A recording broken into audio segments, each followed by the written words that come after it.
Hey, what's good, self-direct investors? I hope you're all doing great, and I want to welcome you back to my channel.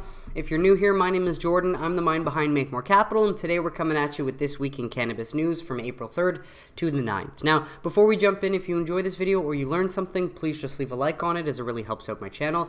And of course, if you want to learn how to take advantage of this generational investment opportunity, subscribe below so that you don't miss any future videos. But then there's plenty of content for you to go back, rewatch, and educate yourself. I've tried to put all the news and facts in one place so you can watch episodes over time to learn about the evolution of the industry, identify top companies that you keep seeing pop up, and take advantage whenever you feel ready if you wish to do so. We're going to start with this great news that we got out of Missouri, so thank you, Hirsch Jane, for sharing and summarizing this. In March, Missouri did $126 million in combined cannabis sales, already at a $1.5 billion run rate combined with adult use and medical. So we love to see that. Missouri, Montana, and New Mexico, 10 million population, now doing twice as much in total sales as Connecticut, New Jersey, and New York with a 35 million population. Wild. And I don't think anyone could have imagined that 3 states with a total market of roughly 10 million people could be outselling 3 states with a total market of 35. But clearly how you set the industry up matters, and it's a prime example of what happens when you focus on building an industry from the ground up, using American principles and providing equal access to opportunity like we see in Missouri, Montana, and New Mexico, versus the socialist top-down control experiments that we're seeing in Connecticut, New Jersey, and New York that focuses on social equity, which ultimately just makes everyone equally poor, as no one can open legal dispensaries and the black market is thriving. And so thank you, Hirsch, for just summarizing this. Missouri, Montana, and New Mexico stand out in the U.S. for ubiquitous access, low taxes, and efficient license approvals. And so hopefully these 3 will be, more of a beacon of guidance for other states that want to reform their laws. And so with that, this is the article. Over 26 million in total cannabis sales made in second month of legalization in Missouri. So love to see it. Go Missouri. So bit here if you want to pause to read, essentially summarizing the title, but of that total, 93.5 million was from rec sales, while 32.7 million was from medical cannabis sales. And Missouri recorded just over 100 million in sales in the month of February, so they are on pace to do over $1 billion in their first year, which is very impressive. Of course, rec and med combined. But with that, another one from Greenway Magazine on the same state, Missouri dispensary seeing staggering growth since launch of rec cannabis. And so just wanted to provide this as well because it is a light news week. And so you don't have to go pull the link, just sharing this so you can pause to read this part if you're interested. Pause to read this part if you're interested, and then we'll scroll down to the last little bit. And lastly, you can pause to read for the rest of the success story that is Missouri, which we love to see. On to Illinois, a state that has seen some dollars go to Missouri because of the main reasons mentioned: lower tax dollars, lower prices, and possibly a better selection of flower or a better ability to choose. Good news out of Illinois, though, is that the March sales figures are in, updated as of April 5th. And while we did see a big drop-off from December of last year, which is typically the record-setting month, 144 million in sales, we saw January fall to 127 million. We saw February fall to 120 million, which was to be expected, before jumping back up in March, as we can see now, to 134.7 or 135 million, which we do love to see for 2 reasons mainly. Of course, now the threat of the Missouri market stealing market share from Illinois, but we are waiting for the extra 185 dispensary licenses to finally come online. And from my understanding, they've started the process of letting those who applied for these licenses set up shop and get it ready. But we've heard, from January to April when this should be done, and I really haven't heard much published in any outlets out of Chicago saying that these have actually, started to open up. And so while we wait for that, good to see at least sales heading to the right direction, as no doubt after March, they're probably going to spike back up in April for 420. But just to relay, items sold, over 3.2 million this month. In-state resident sales totaled 101 million, which we love to see big jumps up from 91 million in 89, while out-of-state resident sales up to 33.7, up from 30.7 in February, but then down a little bit from 36.1 in January. As of course, now people have more options with Missouri. That's probably where a lot of that is going. And so happy to report that, though, out of Illinois, just waiting for those extra 185 dispensaries, as that will definitely drive a lot more legal sales growth. And so with that, onto the Office of Medical Cannabis Use out of Florida, looking at dispensary approvals for this past week of April 3rd to the 7th. We can see a new dispensary in Summerfield opened up by INSA. I don't know the parent company behind that. Jungle Boys opened a new dispensary in Deerfield Beach, Sanctuary Cannabis in Daytona Beach, and The Flowery in Clearwater. And I do apologize as I focus on the tier 1s. I don't know who owns any of these, unfortunately. But of course, if you just Google who owns INSA, Jungle Boys, you can probably figure that out. And then qualified patient count, Florida did increase their patient count to 805,491, which represents a week-over-week increase of 1,425 new patients. So it's a little lower than what we're used to, but not bad considering it's a long weekend and Easter holiday coming up. And so with that, dispensations from this past week, from March 31st to April 6th, we see all the MSOs that operate in the state. We see the number of active dispensaries that they have, and then we can see the number of milligrams of THC sold this past week, number of milligrams of CBD sold, and ounces of smokable flowers. Well, this is a great resource to use to keep keep tabs on the Florida medical market over time. I will also post Pierre-Gilles' updated comp sheet and Connoisseurs.io updated visuals just so that you have different ways of interpreting this information. That'll be in the comments once they're updated and ready.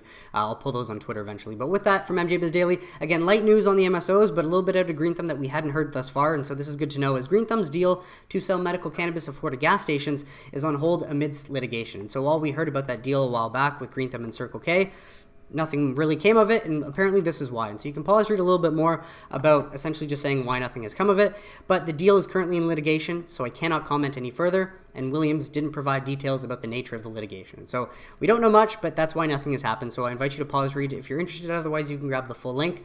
But with that, happy to share out of Maryland, thanks Tom Engel. As of April 7th, yesterday, today, Maryland House and Senate committees reconciled differences between companion cannabis sales regulation bills, setting them up for final passage ahead of Monday's end of session. And so I will update on Wednesday the final bill, hopefully in the wording that we can share that and take a look through. But otherwise, link based on the updated news story is in the description. But voter-approved legalization will take effect on July 1st. And so good to see Maryland not taking nearly as long as some of the other social equity-focused states. Hopefully they won't fuck it up as badly. And so with that, thanks Todd for sharing this one from CannabisWire.com. And now, unfortunately, Cannabis Wire also has a paywall. So I couldn't actually read the full story, but wanted to share this for what it's worth because it doesn't tell us anything that we don't already know. So thanks Todd for sharing this bit from the Safe Banking DC Fireside Chat this past week. If Safe Banking was put on the Senate floor today, it would pass. Thank you, Rep. Troy Carter, for stating the obvious and at least having the guts to say it. We're waiting, frankly, for the Senate to message the final version, and that'll be the vehicle we'll use in the House. And so, again, waiting on Schmuck Schumer, what else is new, but could this mean we're actually getting closer to that incremental reform or that when not if scenario? What do you think? Let me know in the comments. But with that, Tom Engel also sharing some timely news on top of that as top executives at the Wine and Spirits Wholesalers of America, and this builds off of what we saw last week, are urging the alcohol industry colleagues in all aspects of not just wine and spirits to join the association's push for federal cannabis legalization. And so you couldn't get a much bigger endorsement than that from the alcohol industry. From my understanding, in years past, they've been lobbying against cannabis, and now obviously they're seeing their bottom line hit and they want to lobby for cannabis in hopes that they can profit somehow, some way, eventually being able to invest in cannabis companies once legalization takes place. But as I say that, I do truly believe, like you probably do too, that it is not in the best interest for the cannabis plant to let big alcohol just swoop in and take over the industry. And so, while the sad reality might be that this has been in play for a long time, is it possible that we need these two to come together in order to get the descheduling versus the simple rescheduling to Schedule 3? I'm not exactly sure, but do let me know in the comments if you think this is a hindrance or if it's going to help us get that incremental reform sooner than later. And so with that, thanks Tom Mango for sharing this one. As of April 5th, the U.S. Sentencing Commission approved guidelines and amendments suggesting that federal judges treat prior cannabis possession offenses more leniently when making sentencing decisions. Well, how about you do what the White House says and just expunge all the records, because there should be no one with a criminal record for cannabis possession. Makes even more sense. And so apparently, if Congress doesn't block this, which knowing Congress they likely will, this reform will take effect on November 1, where judges would be more lenient towards cannabis sentencing, which again sounds great. It's progress, but these past convictions should be expunged, not just treated more lightly, because that's literally what the White House said they were going to do, and they haven't kept that promise either. And so, on to Germany, though, as Leafly reports that German cannabis legalization plans set for release after Germany, but may be scaled back. And while we unfortunately have found out they will be scaled back because it turns out the UN overrides EU nations' ability to set their own drug laws, which is pretty fucked up and something that they probably want to address ASAP, we get this confirmation on April 6th that we will see something introduced in Germany after Easter, but before May 1st. And so this will be big. Of course, we're looking out for this. Another one from Cannabis Health on the same story. So Germany to scale back plans for cannabis legalization, what we know so far. So a bit more on this, of course, full link below if you wanted to read. Well, nice to see the neighboring Czech Republic follow in Germany's footsteps as their government approves plans for regulated cannabis market. While details of the revised plan have not yet been released as of April 6th, but the introduction of the market would also include steps to fight drug and gambling addiction. And so more on this if you just wanted to pause to read little snippets. You can pause to read this bit. And pause to read this bit. A little more here if you wanted to pause read, of course. Otherwise, you can grab the full link below. But so with that, some studies before we end off. Study 10% of U.S. vets consume cannabis. Defense Department urged to study cannabis as opioid substitute. And I imagine it's way more than 10%. It's likely only 10% that had the balls to answer honestly to the survey and, risk losing whatever benefits they might have be getting. And so a new survey conducted revealed that 1 in 10 military veterans, and this was out of the University of North Texas and University of Illinois. So more on here if you wanted to read to learn more. But again, I think it'd be way more than 10% of veterans. This is that's being very conservative. Pause to read more down here. and then cannabis's effects on troops and why they turn to it and why it's been very successful for them. And so with that, another one from Normal, another survey, but still promising results, is IBD patients frequently report using medical cannabis for symptom relief. And so nearly 1 in 4 patients with inflammatory bowel diseases report using medical cannabis, according to survey data published in the International Journal of Environmental Research and Public Health. And so a team of investigators from Puerto Rico and the US surveyed just 162 IBD patients regarding their attitudes toward cannabis. So it's a very small sample study, but still, nonetheless, 23% of respondents said that they had consumed cannabis products specifically to address the symptoms of it, such as pain, decreased appetite, insomnia, and anxiety, while over 85% of respondents who consumed cannabis for therapeutic purposes said it improved their symptoms. So 23% used cannabis specifically for the pain, and then 85% said it helped. So obviously, reason to deschedule, so we can further study the medical benefits of this. And so with that, wanted to share this one from Normal. Should health insurance programs reimburse patients for their use of medical cannabis products? In a growing number of states, the courts are saying yes, and in a growing number of people, we should also be pushing for this, because if you're getting your opioids covered by insurance, why would you not be able to get your medical cannabis covered by insurance? It's nonsense, and the sooner we can iron out and correct the ridiculous discrepancies that make America look like a fucking joke on the world stage right now, like for example, the fact that cannabis is still federally legal and in the Schedule 1 classification, yet it's legal for medical in 38 states, or the fact that you can get your opioids reimbursed by medical insurance, but you can't get your medical cannabis reimbursed by insurance.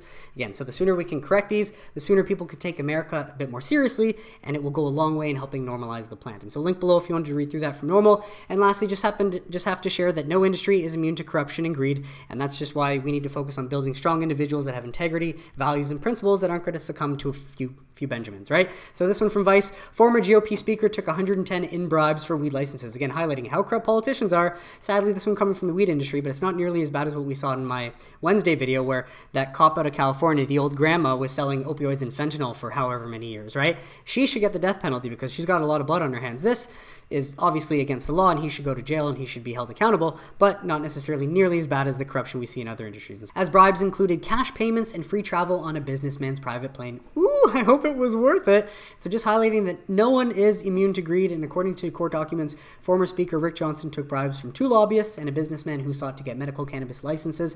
In exchange, supplied them with valuable non-public information about the anticipated rules and operation of the board he chaired from 2017 through 2019. He also voted to approve their licenses. And so good to see this man found guilty and being held accountable, along with the others that facilitated the corruption with him. It just goes to show no industry is immune to greed and corruption, and at least it seems like the greed and corruption in the cannabis industry is much smaller scale than what we see elsewhere, compared to, again, that California cop selling opioid and fentanyl, no doubt killing many Americans in the process while she's protecting and serving. And so that is it for today's episode, folks. I want to thank you so much for tuning in. Really hope you got some value out of it. Now, what did you think of the stories mentioned? Let me know in the comments if you have any questions or suggestions, and I'd be happy to address them. But besides that, if you enjoyed this video or you learned something, please just leave a like on it. Subscribe below if you don't want to miss any future videos. And I wish you all a great weekend. Happy Easter, and I'll see you for a midweek update on Wednesday.